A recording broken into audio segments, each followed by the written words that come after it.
Hello everyone, আমি অনুময় easy math চ্যানেলে তোমাদের স্বাগত। আজকে আমি তোমাদের ক্লাস 9-এর চ্যাপ্টার 18 বৃত্তের ক্ষেত্রফল করাবো।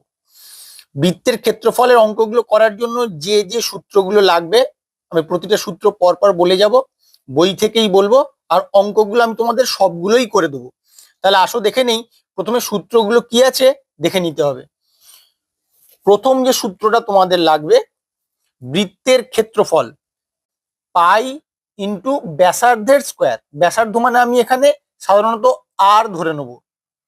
কোনো কিছুর ক্ষেত্রফলের একক সবসময় বর্গ একক, অর্থাৎ যদি তার ব্যাসার্ধ মিটারে থাকে তার ক্ষেত্রফল হবে বর্গ মিটার, ব্যাসার্ধ সেন্টিমিটারে থাকলে ক্ষেত্রফল হবে বর্গ সেন্টিমিটার। তাই এখানে লেখা আছে বর্গ একক। বর্গ একক মানে তুমি যে এককে থাকবে সেই এককটা এখানে বসিয়ে দেবে। মিটার থাকলে মিটার, সেন্টিমিটার থাকলে সেন্টিমিটার। এটা হচ্ছে বৃত্তের ক্ষেত্রফলের একবারে বেসিক যে সূত্রটা। এবার বৃত্তের ক্ষেত্রফল করতে গেলে তুমি যে আগে করেছো বৃত্তের পরিধি, বৃত্তের পরিধি সূত্রটা কাজে লাগবে। বৃত্তের পরিধি সূত্র কি ছিল তোমাদের? 2πr, আরটা যেখানে বৃত্তের ব্যাসার্ধ। অর্ধবৃত্তের পরিধি ছিল কি সূত্রটা ছিল? πr plus 2r। মানে এই সূত্রগুলো কিন্তু তোমার কাজে লাগবে। এখানে আর কি কি সূত্র আছে সেগুলো একটু দেখে নিয়ে আসো। এখানে আরো মেন সূত্র যেটা আছে সেটা হচ্ছে, দেখবে তোমাদের পিঙ্ক কালারে লেখা আছে 255 নম্বর পৃষ্ঠায়। যদি কোনো বৃত্তের ব্যাসার্ধের দৈর্ঘ্য আর একক হয় এবং ওই বৃত্তের কোনো বৃত্তকলা কেন্দ্রে থিটা ডিগ্রি কোণ উৎপন্ন করে থাকে, তাহলে ওই বৃত্তচাপের দৈর্ঘ্য সমান থিটা বাই 360 গুণ বৃত্তের পরিধি। এখানে অনেকেই কি ভুল করে, এখানে 360 ডিগ্রি দিয়ে দেয়। তোমরা কিন্তু 360 ডিগ্রি দেবে না, তোমাদের বইয়ে পরিষ্কার সূত্রটা দেওয়া আছে থিটা বাই 360। এখানে থিটাটাও হচ্ছে ডিগ্রি, 360টাও হচ্ছে ডিগ্রি।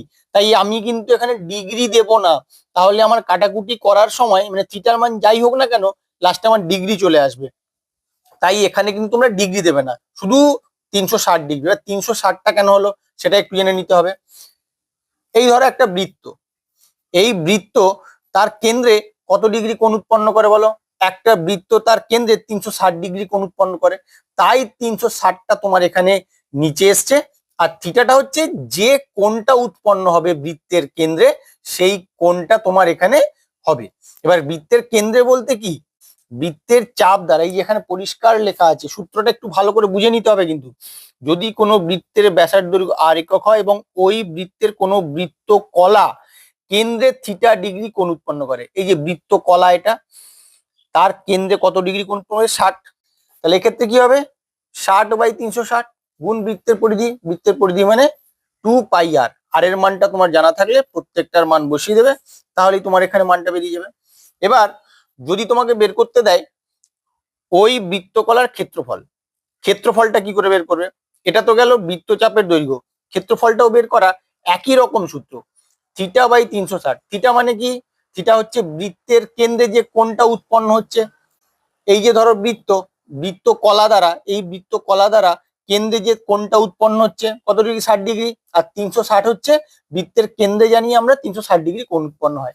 তাই এখানে লেখা আছে থিটা বাই 360 গুণ বৃত্তাকার ক্ষেত্রের ক্ষেত্রফল। বৃত্তাকার ক্ষেত্রের ক্ষেত্রফলের সূত্রটা আমি তোমাদের আগেই বলেছি, πr স্কোয়ার। থিটার মানটা তুমি আগেই জানো, 360 ডিগ্রিটা জেনে আছো। আর πr স্কোয়ারের মানটা বসাবে, বসিয়ে ক্যালকুলেশন করবে। আর বর্গ একক যে এককে থাকবে, এককের জায়গায় সেটা মিটার হোক, সেন্টিমিটার হোক, যাই হোক লিখে দিলেই তোমার কিন্তু অঙ্কটা সলভ হয়ে যাবে। তাহলে এবার আমরা সরাসরি অঙ্কে চলে যাব। আর সেরকম কোনো সূত্র এখানে নেই, আমরা একবারে প্রথম থেকে শুরু করব।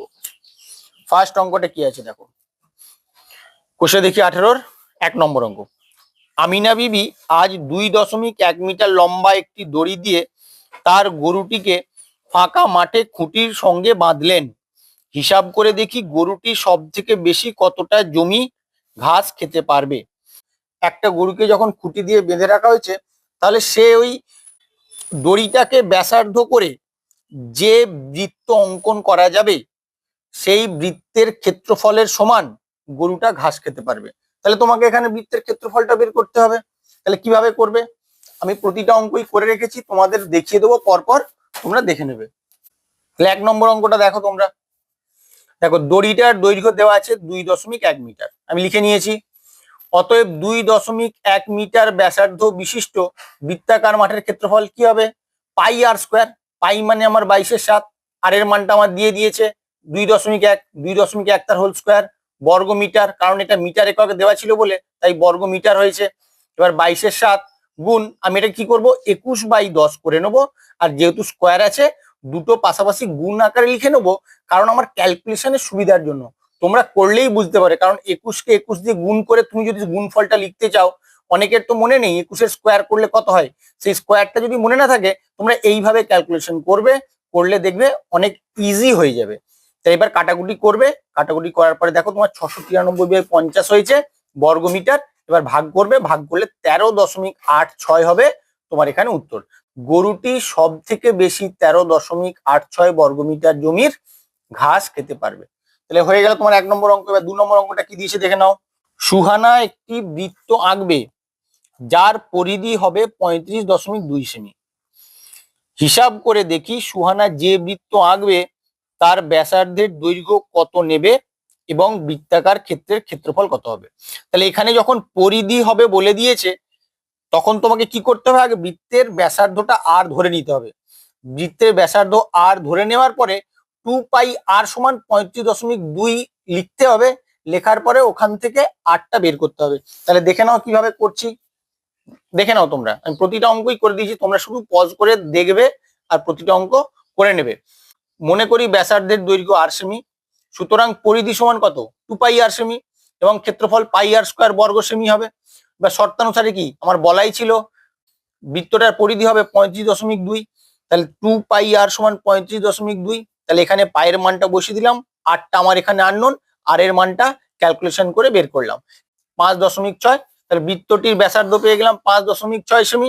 তাহলে বৃত্তের ক্ষেত্রফল কি, যখন আরটা পেয়ে গেলাম পাই আর স্কোয়ার, অর্থাৎ শুধু আর এর মানটা বসিয়ে দেবো, বসিয়ে দিয়ে ক্যালকুলেশন করবো। ক্যালকুলেশনটা কিন্তু তোমরা এইভাবে করবে, তাহলে কিন্তু তোমাদের ভুল হওয়ার সম্ভাবনা অনেক কম, আর ক্যালকুলেশনের করতে গিয়ে বেশি সময় নষ্ট হবে না। বারবার বলছি তোমরা এই প্রসিডিওরটা অনুসরণ করবে। তাহলে কিভাবে করবে, এখানে কি করবে 56/10, 56/10 দুটো গুণ আকারে লিখে দেবে, তার কারণ এখানে হোল স্কোয়ার আছে, আর এটাকে যদি ভাঙো 56/10 হয়। এবার কাটাকুটি করে ক্যালকুলেশন করবে, দেখবে অনেক তাড়াতাড়ি তোমার ক্যালকুলেশনটা হয়ে যাবে। 98.56 বর্গ সেমি, এটা হবে তোমার এখানে অ্যান্সার। 3 নম্বর অঙ্কটা কি আছে দেখে নাও। 3 নম্বর অঙ্কটায় আছে রেখার দিদিমা একটি গোলাকার টেবিলের ঢাকনা তৈরি করেছেন যার ক্ষেত্রফল 5544 বর্গ সেমি। তিনি ওই টেবিলের ঢাকনার চারিদিকে রঙিন ফিতে লাগাতে চান। হিসাব করে দেখি দিদিমাকে কত দৈর্ঘ্যের রঙিন ফিতে কিনতে হবে। তাহলে এখানে কি বলে দিয়েছে তোমাকে, প্রথমে ক্ষেত্রফলটা বলে দিয়েছে। যখন ক্ষেত্রফল বলে দিয়েছে তুমি বুঝতেই পারছো, তোমাকে পাই আর স্কোয়ারের মানটা বলে দিয়েছে, তাহলে ওটাই তোমাকে এখানে কাজে লাগাতে হবে। শর্তানুসারে দিয়েই এখানে কিন্তু অঙ্কগুলো করতে হবে। তাহলে আসো দেখে নিই কিভাবে করব। প্রথমে ধরে নিচ্ছি আমি, মনে করি গোলাকার টেবিলের ঢাকনার ব্যাসার্ধ আর সেমি, সুতরাং টেবিলের ক্ষেত্রফল কি হবে পাই আর স্কোয়ার বর্গ সেমি, এবং পরিধি কি হবে 2 পাই আর সেমি। বা শর্তানুসারে কি আমাকে কি বলেছিল ভালো করে খেয়াল করো, গোলাকার টেবিলের ঢাকনার ক্ষেত্রফলটা আমার বলে দিয়েছে, ক্ষেত্রফলটা আমি লিখেছি এখানে পাই আর স্কোয়ার। তাহলে পাই আর স্কোয়ার তোমার 5544, এই শর্তটা তোমার এখানে কাজে লাগাতে হবে।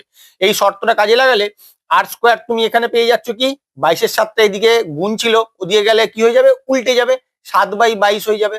7/22 হওয়ার পরে তুমি দেখবে কি হবে 1764। এবার আর এর মান কি হবে, অবশ্যই এদিকে স্কোয়ার ছিল, তাহলে স্কোয়ারটা যদি তুলতে চাও দুদিকে রুট করতে হবে, তাহলে আর এর স্কোয়ারে রুট করলে আর হয়ে যায়, আর 1764 রুট করলে কত হবে 42। তাহলে কি হবে ঢাকনাটির ব্যাসার্ধ 42 সেমি। আরেকটা তোমাকে উত্তর চেয়েছে, ভালো করে খেয়াল করো, একটা উত্তর কিন্তু চাইনি, আরেকটা কি উত্তর চেয়েছে দিদিমার কত দৈর্ঘ্যের রঙিন ফিতে কিনতে হবে। তাহলে এটা কিন্তু তোমার উত্তর চাইনি, কিন্তু রঙিন ফিতের দৈর্ঘ্যটা হিসাব করতে গেলে তোমাকে অবশ্যই ব্যাসার্ধটা হিসাব করতে হবে। রঙিন ফিতের দৈর্ঘ্য মানে তোমাকে পরিধিটা বের করতে হবে, পরিধি অর্থাৎ 2 পাই আর। এখানে দেখো আমি লিখে রেখেছি ঢাকনাটির চারিদিকে রঙিন ফিতে লাগাতে হলে ঢাকনাটির পরিধির সমান ফিতের প্রয়োজন। তাহলে ফিতেটির দৈর্ঘ্য কি হবে, পরিধি বলেছি, তাহলে 2 পাই আর পরিধির সূত্র 2 পাই আর সেমি।